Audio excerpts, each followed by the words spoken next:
우리나라의 지하철 승강장 안전문이 설치되는 결정적인 계기가 된 사건이 있습니다. 지난 2003년 6월 26일 오전 10시 서울 회현역. 지하철을 기다리던 한 중년 여성이 선로에 추락해 사망합니다. 근처에 있던 노숙자가 그 여성을 떠민 겁니다. 이 여성의 남편은 더는 억울한 피해가 없어야 한다며 탄원서를 쓰기 시작했고 2005년 10월 서울 지하철 2호선 사당역에 1호 승강장 안전문이 만들어졌습니다.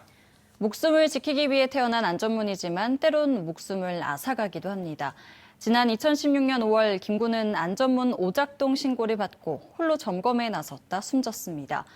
김 군은 사망한 5월 한 달 동안 안전문 오작동으로 무려 64차례나 출동했습니다. 그 이후에도 해결되지 않은 안전문 오작동은 기관사들에게까지 불똥이 튀고 있습니다. 최혜원 기자가 취재했습니다. 과태료 150만 원. 기관사 A씨가 공휴일인 3월 1일 근무를 마친 뒤 받은 과태료 사전 통지서입니다. 같은 날 낮 12시 50분쯤 A씨가 운전한 1호선 광명역 셔틀 열차가 금천구청역에 도착했을 때 안전문이 열리지 않은 일 때문입니다. A씨는 반나절도 지나지 않아 과태료 처분을 받았습니다. 지난해 철도안전법이 개정되면서 기관사들은 준수사항 위반 시 150만 원에서 500만 원까지 과태료를 받을 수 있습니다. 150만 원을 받았을 때는 월급의 반 이상인데. 해당 열차는 출발 때부터 5분이나 지연됐던 상황. A씨는 당시 안전문 작동 여부를 끝까지 확인하지 못했던 자신을 탓했습니다. 하지만 알고 보니 출입문을 한 번 더 여닫았을 때조차도 연동됐어야 할 안전문이 열리지 않았습니다. 입수한 조사 보고서를 살펴보니 안전문 센서가 오작동한 것으로 나타났습니다. 센서가 인지한 열차의 출입 시간과 실제 운행 시간이 전혀 달랐습니다. 시스템적인 오류가 있는데 현장에 있고 조금의 소홀이라는 걸 병목으로 무조건 벌금으로만 해서 그게 해결된 문제는 또 아닌 뿐더러.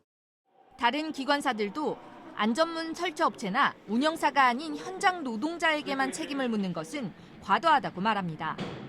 안 들어오는 시스템이 먼저 갖춰져야 되는데 항상 그 미봉책으로서의 기관사의 책임만 계속 주어지고 있고 거기에 대한 과태료라든지 처벌만 있기 때문에 일단은 시스템을 잡아주고 난 다음에 이 과태료 문제라든지 이게 처분이 들어가야 되는데 그 부분이 좀 미흡한다고 생각하고 있습니다.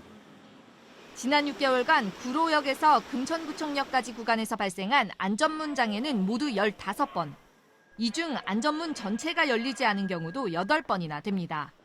근본적인 원인을 찾아내 해결해야 한다는 목소리가 나오는 이유입니다.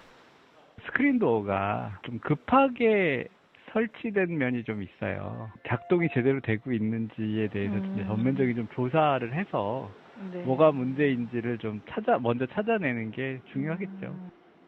기관사들은 오늘도 운전 책임뿐만 아니라 안전문 장애까지 걱정하며 열차를 운행하고 있습니다.